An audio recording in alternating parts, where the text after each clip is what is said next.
Hey again, want to use the equipment, but you don't have a reformer at home. No worries. Learn a couple of fun things we can do with that awesome foam roller. So coming over, one of the foundation exercises in Pilates for upper back stabilization work and shoulder stability is swan, upper back thoracic extension. So forearms go onto the roller. Draw the stomach in. Make sure you start with the forehead down so you can get that nice stretch. You can even reach through the shoulders, add a little elevation depression. So we talked about this the other day when we were doing our nerve flossing. Shoulders lift up to elevate, shoulders drop down to depress. Try not to let them go so far back that your upper back arches. You're keeping the natural curvature of your spine. Now as you draw the arms back, inhale to lift. Keep pulling the stomach in. Think about keeping the neck in line with the spine. You're not up here. See, that would cause wrinkles in the back of the neck. This makes a straight line so that you're not changing the alignment of your spine, whatever that thing is. Lower down. Inhale, lengthen. Pulling the stomach in, press down into the roller, keeping the stomach engaged. It's not here, that's a lower back extension. Here, it's now upper back extension. And rolling down. Lengthening. You do look straight ahead. The head comes up, it just doesn't get forced back. It's that lengthening sensation, as if I was literally pulling myself up from my bun. And lower down. Adding on, making this a little bit more challenging, you'll pull up. And before yesterday, we did talk about shoulder protraction and retraction. You can add that here. So now that the hands are in front of you, you're shrinking the chest and shrinking the back. You're not going down and up. You're not overly doing it. Shoulders are still in the sockets, depressed. That's that small range of motion that really isolates your serratus. That's the armpit muscles, lats, thoracic extensors. Lift, really drawing the stomach in, engaging the glutes. Tops of the toes are pressing into the floor so the laces are heavy. And lower all the way down. Beautiful. From here, you can add on, lifting it up. Hold that connection, come down to your neutral, bend and press. Just adjust the roller. Remember, it's not a perfect science. But this is just like our upper back extension work on the tower. So when we do swan on the tower with the roll down bar or with the push step through bar. One more. Lift and lower down. We can also add rotation here. Adding rotation is awesome. You always want to think about one shoulder protracting while the other one retracts. So as you lift up, this arm pushes forward, this arm pulls back. You're maintaining that equal space across the chest. And come down.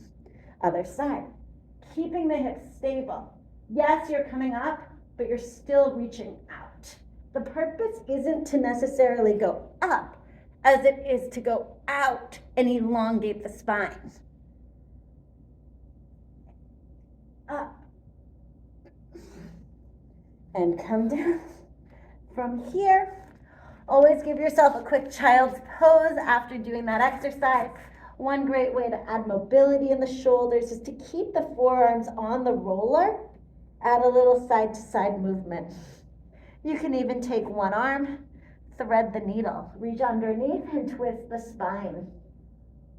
Come back, go to the other side, twisting the spine, stretching that roller away. Oh, that feels so good. Coming up, you can do a little bit of kneeling abdominal work. The knees come onto the roller, and this is a great reformer exercise. What's also nice about this is sometimes people like me, if you notice, my arms are slightly longer than my thighs because I get the long arm syndrome, which being on the roller keeps my back flat. If you notice when I'm off the roller, and I'll just do it like this so you can see how my hips slope down? So actually, this is a more neutral alignment for my body. It's also harder. So if you want to do opposite arm, opposite leg work, doing it here is going to be a great option for somebody who has the longer arms than thighs. If you're the opposite and you have those little crocodile arms, you know who you are. You can always tell, because if you're sitting on the floor, you might not be able to reach the floor when you have short arms. So then sometimes it's helpful to instead have the roller under your hands as opposed to under your knees. Obviously, for this next exercise, if you do have shorter arms, you're just going to be working a little harder in the upper body and the shoulders. So round and arch, because the roller doesn't move and I need it to move under the thighs for kneeling abdominals. Find your center. You can either stay tucked or arched. Come to neutral and roll the roller. This is actually a great release for your shins or your anterior tibialis. You can really isolate one by turning to the side. You also get a great oblique work here. Notice my shoulders are staying right over the wrists. I'm stabilizing again through my upper back, through my shoulder stabilizers. So both sides, just so that you can kind of see what I'm talking about. This is dropping down into the shoulders, that's lifting up. You want to make sure you're not overly lifted.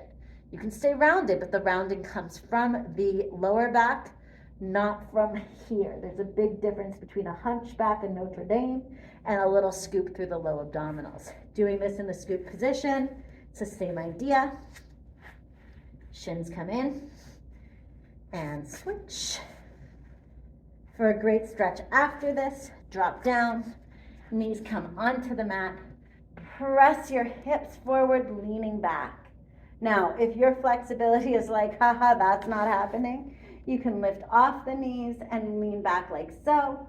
You can also come off the roller, slide the roller instead, just so you have a little bit of support to here. Then you can actually hold on and still get that nice stretch with a little bit of stability. You can also roll it, and oh, that feels good on my calves. There you go. A little bit of fun Pilates work for you today. Don't forget, like and subscribe. Thanks.